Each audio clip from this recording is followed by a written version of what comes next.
In the loving memory of Cookie. We found him on 22nd June, so small, could barely walk. Days turned to weeks, and today, 8 July, he's not here with us anymore. His condition became worse and worse, and for the first time, I cannot find a positive side to this. So many emotions I'm feeling right now: angry, tensed, irritated, and sad. Time helps, but it does not heal. Today we are going to perform all the rituals, and to be honest, I just don't want to say goodbye. I'm not ready. I love you, Cookie, and you have suffered a lot. Rest in peace.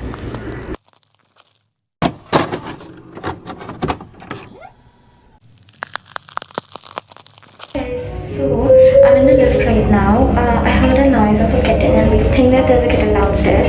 So Shabri and I, we are going and we're seeing if there and we're seeing if there really is a kitten. Yeah, let's go. She might be in the garden area that we have. So I'm waiting for Shabri to come. And then we are gonna go check the garden area out. So this was actually where we made our first mistake. First of all, there's this girl in our society who has a cat and she volunteers for rescuing other cats, different animals. And she told us that, like, we obviously needed her help. So she told us that these kittens, when you see them stranded, like there's no one around, the mom is usually gone searching for food, which we knew before. But she said they might not return in a day. It might take them like about a week to return and something.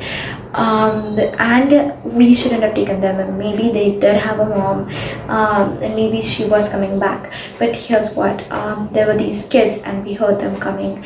We knew those kids and they aren't exactly the people who would take care of the kittens and who would just not disturb them. Instead, they are one of those people who would just throw sticks at them and like trouble them and laugh at it. The kittens were too small, they couldn't even attack and protect themselves, and we didn't want that for them. So that is why we went out there and we tried to rescue them. So the kittens were like very small and they were scared, they were panicking, so we had to be patient with them and just not grab them suddenly. So we were just like, we waited for a while and then we took both of them and put them in a box. Let me introduce you to them. This was Cookie, he was a male. And this is Oreo, she is a female.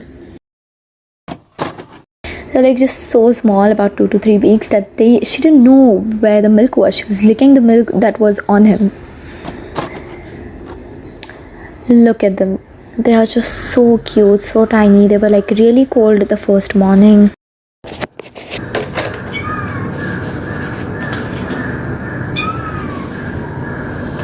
They were hungry, they were cold, they couldn't even come out of the box on their own. So I'm sorry for the quality of the camera. I am actually filming on my laptop right now. But basically we had shifted them. We had shifted their place where they were going to stay because there are these big kittens, big cats who had seen them. And these kittens were like really small, so they obviously could not protect themselves. So we put them right up there, which is a safer place, and we could always like keep our eye on there. Because my friend lives right in front of her window is right in front of the place where we kept them, so she could always keep an eye on them. And also because the place down was not as clean and hygienic as the place which is compared to the place which is up, and we could clean the place where we kept them now. So that was the perfect thing, the perfect position.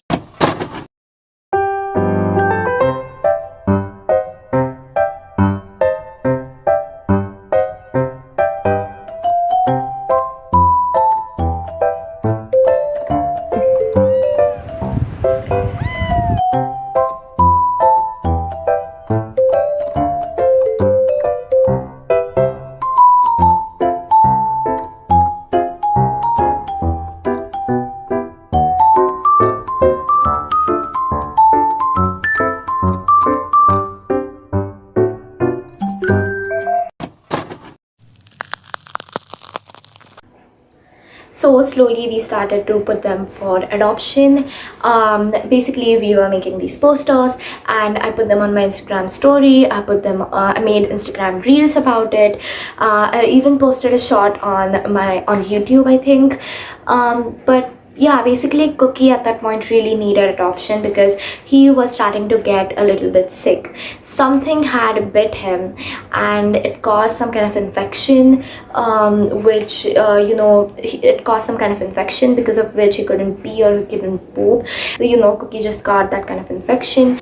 We thought that it would be okay, he would just struggle a little bit and then he'll be fine, but then he couldn't pee, he couldn't poop, and because of that he started to drink less milk day by day, and because of the less food intake he was like just sleeping all the time.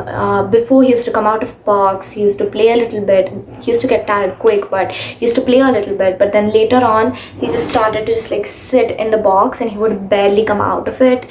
And then on 8th July, okay, so I had actually went at Sharvari's.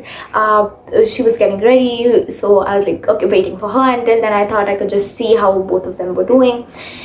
Before, on 8th July's afternoon, I had gone to just check up on the cats. I used to go pretty often, and Cookie was just asleep. He wasn't waking up.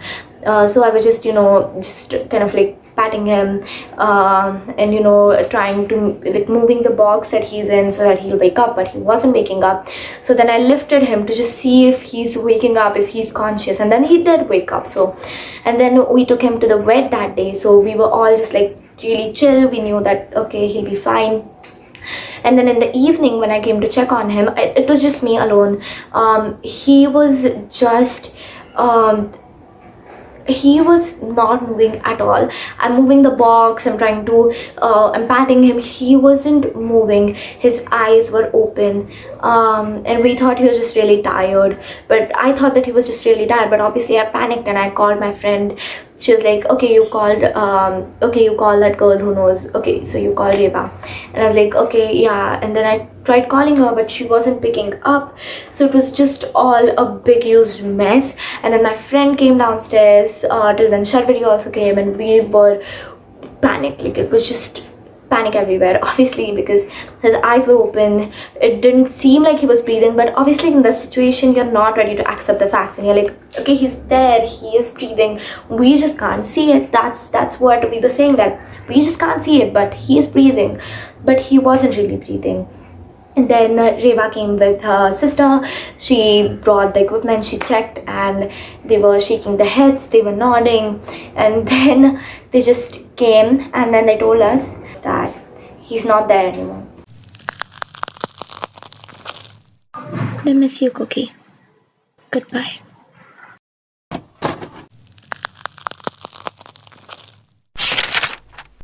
I don't want to say goodbye.